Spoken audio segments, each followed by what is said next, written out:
Has the mysteries of Egypt intrigued you? The secrets of the pyramids and the scientists that built them? Well, now you can have these secrets. Now you can enter into ancient Egyptian order and learn who and what you are. Who built the pyramids? Why? Medicine, alchemy, the secrets of symbolism revealed to you.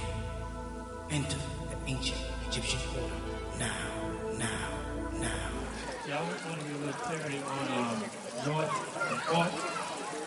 One of the CDs you had explained that once you get past the level 9, or the 9th plane, you get into Nought. And things on that, beyond that, don't deal in relativity, like things prior to that.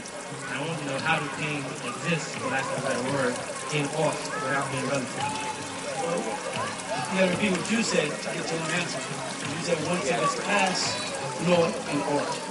So it can't exist in Nought or Nought. If it's past Nought and Nought, then it gets into 9, where things are not relative because things don't relate or interact by their variances or differences. Whereas all, there's no variance or differences.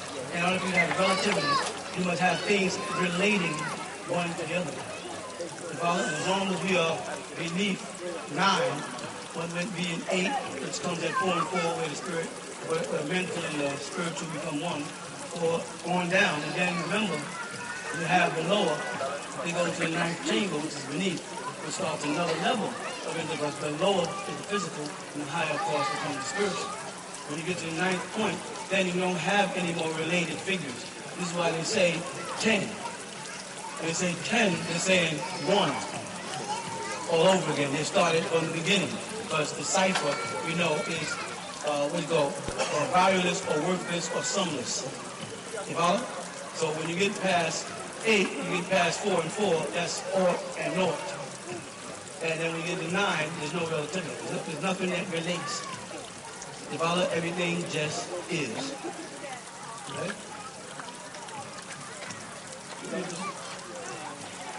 So, in the state of Nought, or beyond that state, is that like the... Nought and Nought interact in you as will. That which you ought to do and that which you should or not to do. That's all Nought and Nought is that which is to be done and that which is not to be done. The Hindu and Sanskrit might have called it yin and yang. In ancient Egyptian, they call it Shen and Shem. So that how that does with what that which should be done versus that which should not be done, or that which one does and that which one does not. It has no relationship to good and evil, or bad and good, as we would say, or right and wrong. This has to do because, let's say, evil to satanic worship is not evil. So in that case, our Nought becomes their ought. It's probably going in a vicious circle of who's right and who's wrong. So they make things at that point beyond, I don't know, it's kind of... because things. You see, every time you reach that level, now you got to say things. And things are determined by differentiation, sum, density, weight, space, time. When you get to that point, there's no more things. Things is the problem. Because when, in reality, what we spoke about last week, when an individual belongs to a religion, identifies with one God, and a Muslim will say, La Sharika Allahu, or Kul Hu Allahu Ahad, He Allah is one, there's no partners with Him, then who are you? Then you become the second part, the person that's there to make the statement, there's one God. So if we all say, no, there's no pantheism or there's no pluralization in gods, there's only one God. The next question to that person is, are you that God? If they say no, then say, then what part do you play in it? If the whole universe is unified under God as God, and you're not God, then aren't you the second part? And doesn't that therefore take away from what you refer to as the divine union of God, or the tawheed of God, or the oneness of God, by virtue of the fact that you're here to declare Allah's oneness? When you say Allahu Samad, or that he is absolute in some translations and self-sustaining and self-sufficient in others.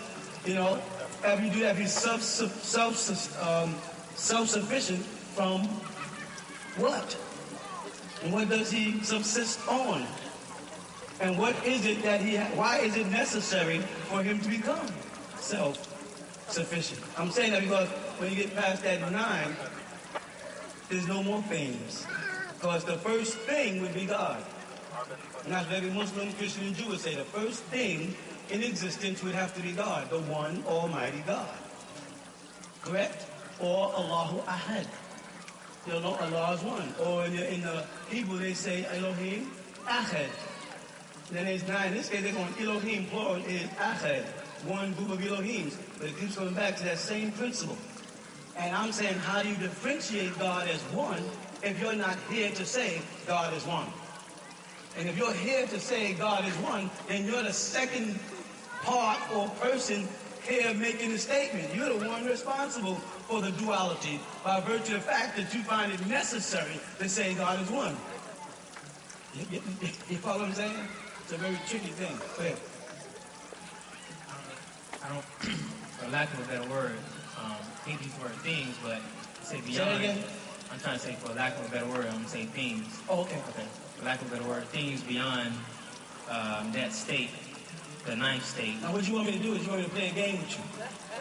You want me to go into an area where you don't have the proper question and give you a proper answer. So just saying, for lack of a better word, beyond those things where things are, now you're going to expect me to add the missing pieces to your puzzle. I don't have a word. Neither do I, because there is no words for it, because the word becomes flesh the moment it's spoken.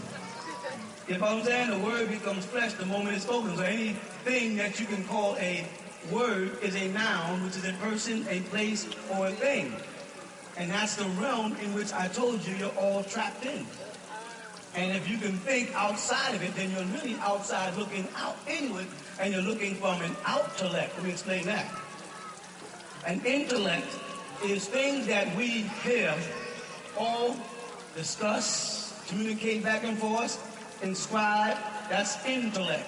Once I and you can agree on what is this in your hand, and I agree with you that's a microphone, that becomes referred to as common sense.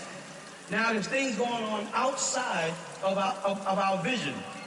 There's things that, let's say, the astronomers are still trying to find out about outside there. Things around them, they pretty well have that under control. Things inside the Earth's atmosphere or inside the spheres, they pretty well have those things figured out. That's the intellect. Those things from the outside that they don't or cannot and have not discovered or uncovered, right, or figured out is called outtellect. That's the last point of reason to say it's out of my lectability. It's outside of it. So you say, now, I'm going to talk to you about something outside of my lectability. And I'm going to say, well, I'm going to have to use words that are from intellect. And that's going to cause more confusion. You're going to keep going around because you're on your way to the rim of space where you become an intellectual being and not stay within this realm under his rule as an intellectual being.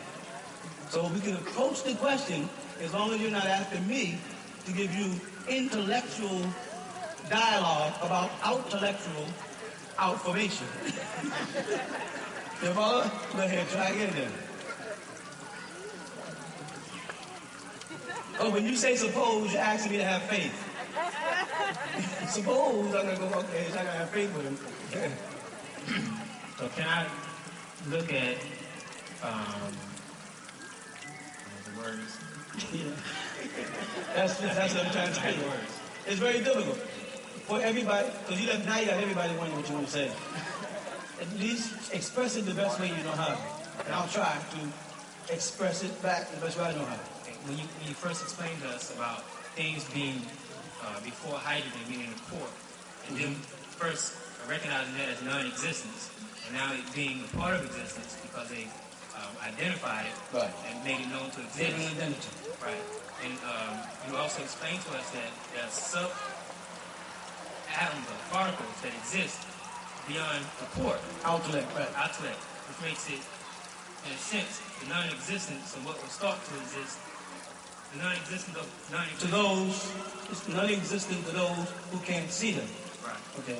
And my first question about Nought and Art was thinking about, which you already answered, I guess, about how those things that are not relative exist in a state that doesn't have, that's before the port, in other words. That's what I was thinking.